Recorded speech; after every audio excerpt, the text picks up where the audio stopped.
انتہائی باعث عزت ہے اور میں شکر گزار ہوں کہ آپ نے اس اہم میٹنگ کے لیے وقت نکال کر آپ تشریف لائے۔ آج کا جو موضوع وہ آپ جانتے ہیں کہ ملک کے اندر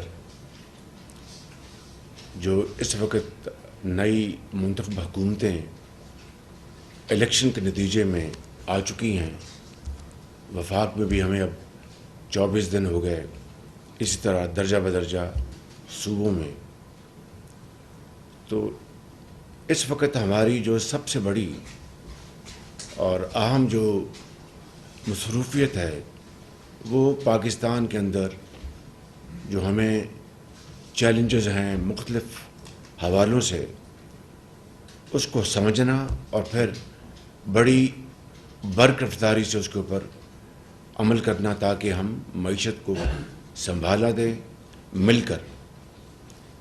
سیاسی جو اس وقت ملک کے اندر افراتفری، تقسیم در تقسیم، اس کا خاتمہ اور یکسوئی کے ساتھ ہم پاکستان کو ان چیلنج سے نکالیں اور پاکستان کو ترقی اور خوشحالی کی طرف تیزی سے لے کر چلیں۔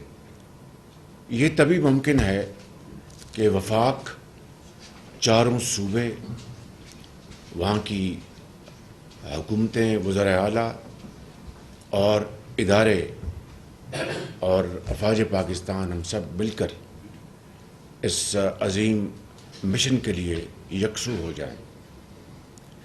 میں نے پچھلے 24 دنوں میں معیشت کے حوالے سے بے شمار میٹنگز لی ہیں اور اس کا میں اپنی سپیچز میں اس کا ذکر بھی کرتا رہا ہوں۔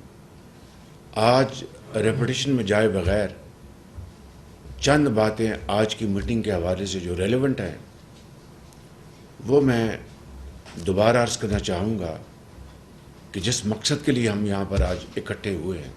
سب سے پہلی بات جو پاکستان کو بے پناہ نقصان جس نے پہنچایا ان 76 سالوں میں، وہ اللیگل ٹریڈ، سمگلنگ۔ ایک مثال آپ کے سامنے پیش کرنا چاہتا ہوں کہ 2022-23 میں جو چینی کی پیداوار تھی پاکستان میں، اس کو سامنے رکھ کر ہماری جو کولیشن گورنمنٹ تھی اس نے ایکسپورٹ کے لیے کوئی 2.5 لاکھ ٹن کی اجازت دی۔ بہت محتاط طریقے سے ہم نے یہ فیصلہ کیا۔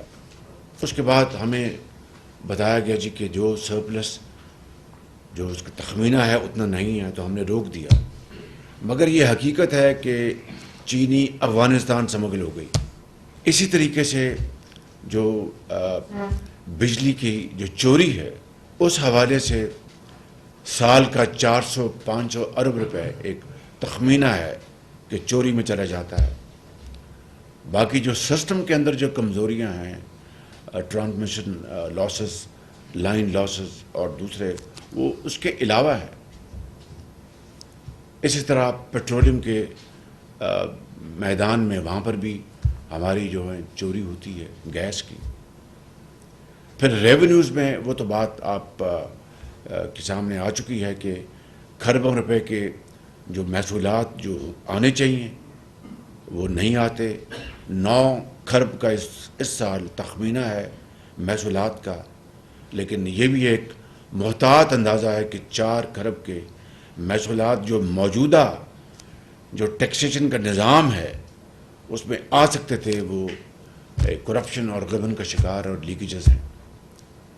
اسی طرح 2700 ارب روپیہ کے جو محصولات جو انڈر لٹیگیشن ہیں ٹرائیبونلز میں، اپیلیٹ کورٹس میں، اور کئی سال سے سلسلہ چل رہا ہے، اور یہ پیسہ اگر آدھا بھی آ جائے تو اس ملک کے اندر طول و عرض میں کینسر اسپتال بھی بن سکتے ہیں، یونیورسٹیاں بھی بن سکتی ہیں اور سڑکیں بن سکتی ہیں، اور پاکستان کی ترقی اور خوشحالی کے لیے اور جو ہمارے جو قرضوں پر ہمارا جو دار و مدار ہے اس میں کمی آ سکتی ہے۔ یہ وہ تمام معاملات ہیں، چیلنجز ہیں جس کا آج ہمیں سامنا ہے. میں بلا خوف تردید یہ کہنا چاہتا ہوں کہ کل جب میں نے لی پاور کی پریزنٹیشن تو 58 ارب روپے کی چوری جو ہے وہ ریکور کی گئی اس انٹرم پیریڈ میں. ایک بڑی خوشائند بات ہے اور اس کی ہمیں اس کی بھرپور تحسین کرنی چاہیے. اسی طریقے سے سمگلنگ کے حوالے سے بھی خاطر خواہ اس میں امپروومنٹ آئی. تو اس کی کیا وجہ ہے؟ اس کی وجہ بڑی صاف ہے کہ ایک کمٹمنٹ ول ٹو ڈو، نظام میں بہتری، صوبوں نے پوری طرح کوآپریٹ کیا. اور یہ بات نامکمل رہے گی اگر میں یہ نہ کہوں جو مجھے بتایا گیا اور ہے بھی حقیقت کہ چیف آرمی اسٹاف کی ذاتی کمٹمنٹ ان تمام معاملات میں پوری انہوں نے سپورٹ دی، جس کی وجہ سے یہ رزلٹس آئے. پہلے تو میں ان صوبوں کو جس میں پنجاب بھی شامل ہے اور دوسرے صوبے جنہوں نے درجہ بدرجہ اس مہم میں حصہ لیا اور پاکستان کی خدمت کی. فیڈرل گورنمنٹ کے اس وقت کے جو وزیر اعظم اور دوسرے جو ان کے اکابرین تھے پاور میں، منسٹر، سیکرٹری جو بھی تھے، ان سب کا شکریہ. اور چیف آرمی اسٹاف آپ کا بہت شکریہ. آپ نے پوری کمٹمنٹ کے ساتھ اپنی ٹیم کے ساتھ یہ آپ نے ایک ایفرٹ کی جس کا اگر 58 ارب آ سکتے ہیں 9 مہینوں میں تو کیا وجہ ہے کہ باقی جو ہماری جو اویلیبل جو ہماری جو اپرچونٹیز ہیں ان کو ہم پوری طرح کیوں نہیں کنورٹ کر سکتے اور وہاں سے ہم یہ کھربوں روپے واپس لے سکتے ہیں.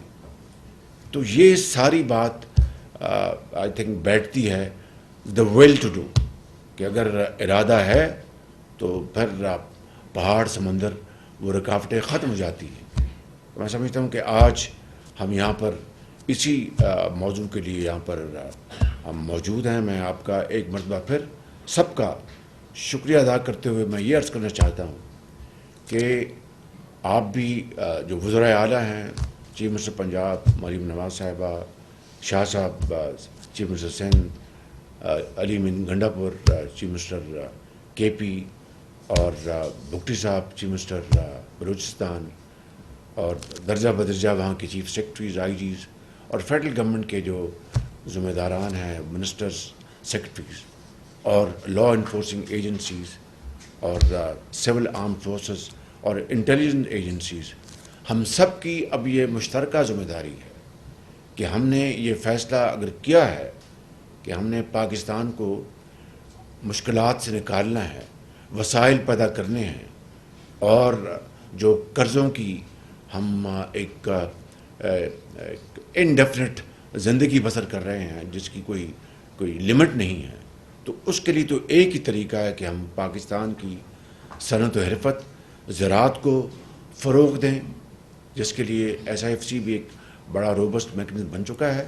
مگر اس کے ساتھ ساتھ یہ جو لیکیجز ہیں، یہ جو ایک کرپشن ہے میسو، اس کا خاتمہ 100% یہ میری اور ہم سب کی درجہ بدرجہ آپ کی ہماری ایک مشترکہ ذمہ داری ہے، انفرادی ذمہ داری ہے. اور اس کے لیے میں آپ سب کی خدمت میں یہ عرض کروں گا کیونکہ میں آپ سے مل کر اس ایک چیلنج کو ہم مقابلہ کریں گے اور کامیابیاں حاصل کریں گے. اس کے لیے ہم نے شروعات کر دی ہیں. مثال کے طور پر جو ایف بی آر ہے اس کی 100% ڈیجیٹلائزیشن کا نظام ہم نے وضع کر لیا ہے. اگلے مہینے انشاءاللہ کنسلٹنٹس آ جائیں گے اور اس کے اوپر 100% کام شروع ہو جائے گا. کتنا وقت لگے گا وہ اس کے بارے میں کہنا مشکل ہے. کنسلٹنٹس 8 تاریخ کو بڈس کھلیں گی، مڈل آف اپریل وہ کانٹریکٹ اوارڈ ہو جائے گا. مگر انٹرم پیریڈ میں ہم نے ریونیوز کو کس طرح اس میں بہتری لے کے آنی ہے، اس کے لیے اچھے افسران ان کو ہم آگے لے کے آئیں گے، اور جو خراب جو لوگ ہیں ان کو ایک طرف کر دیں گے، بلکہ ان کے خلاف تادیبی کارروائی ہوگی. اب دیکھیے کہ جو ٹرائیبونلز ہیں، لا منسٹر بیٹھے ہیں، کل رات کو میں نے میٹنگ کی ہے 9 بجے اور چیئرمین ایف بی آر کے ساتھ بھی. اب وہاں پہ جو ٹرائیبونلز ہیں پتہ نہیں کتنے سالوں سے وہ کیسز پڑے ہیں اور کئی 100 ارب روپے کی کیسز ہیں، اور یعنی ملی بھگت سے تاریخیں دی جاتی ہیں اور معاملہ وہاں پر کھٹائی میں پڑا ہے. اسی طرح پائلٹ جو بینچز ہیں اوپر جو ہائر جو فورمز ہیں, تو یہ ملا کے 2700 ارب روپیہ, اگر اس کا آدھا بھی لے لیں یعنی 1300 ارب روپیہ, تو دیکھیے اس ملک کی جو قسمت بدل سکتی ہے. تو میں سمجھتا ہوں کہ اس کے لیے میں نے یہ فیصلہ کیا ہے کہ ہم میرٹ پر, جس طرح میرا جو تجربہ ہے پنجاب میں, میرٹ پر ہم لیں گے ٹرائبونلس کے ہیڈز, جن کی اگر وہ چارٹرڈ اکاؤنٹنٹ ہیں تو 10 سال ان کی ایکسپیرینس ہے, اگر وہ کارپوریٹ لائرز ہیں تو ان کی 10 سال یا 15 سال, جو بھی کمیٹی فیصلہ کرے گی. ان کو پھر ہم پبلک سروس کمیشن میں وقت لگ جائے گا. لمز میں ہم نے سوچا لمز میں یا نس سے ان کے ہم ریٹن جو ہے ان کے کروا لیں گے ایگزامینیشن. پھر ان کا جو اورل جو انٹرویو ہے اس کے لیے ایک بہت اچھا میکنزم بنا لیں گے, اور ان کو پھر ہم لے کے آئیں گے. ان کو ٹی او آرز ہوں گے, ان کو ٹارگٹس دیں گے, اور وہ اپنے یہ فیصلے کریں گے بڑی سرعت کے ساتھ. یہ ہے وہ طریقہ. اس وقت ہے کیا, جو لائرز دونوں طرف سے ملے ہوئے ہیں اور تاریخوں پر تاریخیں دی جا رہی ہیں, اور ملک کا جو ہے وہ معیشت کا جنازہ نکل چکا ہے. اس طرح کے اور انٹرونشنز ہم انشاءاللہ لے کے آئیں گے, جس سے کہ پاکستان کی معیشت کو ہم نے درست کر دیا. میں نے کل بھی آپ کو عرض کیا تھا, پچھلی 24 دنوں میں ساری میٹنگ میں نے آپ کو گزارش کی کہ there will be no compromise, no political influence, bureaucratic influence will be allowed to interfere with this major surgery which we have to undertake collectively for the good of Pakistan اور یہ 25 کروڑ عوام کے لیے. اسی طرح جو لا اینڈ آرڈر کے حوالے سے آپ پرسوں ہماری میٹنگ ہو چکی ہے, آپ اس کے سارے اس کی آپ نے دیکھا کہ ایک جو واقعہ ہوا اپنا بشام میں, اس نے بے پناہ ہمارے جو فیوچر ہے اس کو نقصان پہنچانے کی کوشش کی ہے. چائنا کے ساتھ جو تعلقات ہیں ان کو نقصان پہنچانے کی کوشش کی. دشمن تو طاق میں لگا ہوا ہے. اب دشمن کی جو جتنی بھی سازشیں ہیں اس کو فیل کرنا, اس کو ناکام کرنا, یہ ہماری مشترکہ ذمہ داری ہے. تو میں نے اس کے لیے انٹیریئر منسٹر کو میں نے گزارش کی ہے کہ اس کے اوپر وہ پوری طرح اپنا جت جائیں, صوبوں میں جائیں, جا کے میٹنگز کریں, جہاں پر ہم ان کی سپورٹ کر سکتے ہیں ہم حاضر ہیں, جہاں پر ان کا جو رول ہے اس کو وہ آرگومنٹ کریں. تو اسی طریقے سے ہم انشاءاللہ ان مسائل کے اوپر, ان چیلنج کے اوپر قابو پا سکتے ہیں. اور مجھے پورا یقین ہے کہ کوئی شک نہیں کہ بہت یعنی مشکل حالات ہیں, کوئی شک نہیں کہ چیلنجز بڑے سخت ہیں, لیکن وہی قومیں وہ کامیابی سے ہمکنار ہوتی ہیں جو ہمت نہیں ہارتی, اور جو with unity of thought and action, جو محنت سے دن رات محنت سے اور پسینے گرا کر وہ اپنی مقام حاصل کرتی ہیں. اور مجھے اللہ تعالیٰ کے فضل و کرم سے پورا یقین ہے کہ پاکستانی قوم میں اتنی ان میں الحمدللہ طاقت ہے, بہت جری قوم ہے, بڑی محنتی قوم ہے. تو انشاءاللہ ہم مل کر ہم ان مسائل کو ہم حل کریں گے, اور ون ڈے سون ہم انشاءاللہ کامیابی کا جھنڈا گاڑیں گے. میرا آخری آپ کو آپ کی خدمت میں یہ میسج ہے کہ ہم نے مل کر کام کرنا ہے. ہم نے کوئی کہیں بھی لچک نہیں دکھانی, کہیں کوئی کمپرومائز نہیں ہم کریں گے, اور جہاں پر بھی جزا ہوگی ہم اس کو اپنا اپریشیٹ کریں گے, اور سزا میں ہم ذرا تاخیر نہیں کریں گے. That is the only and the surest recipe to come out of these challenges. ان الفاظ کے ساتھ میں آپ سب کا شکریہ ادا کرتا ہوں. Thank you very much. وزیر اعظم محمد شہباز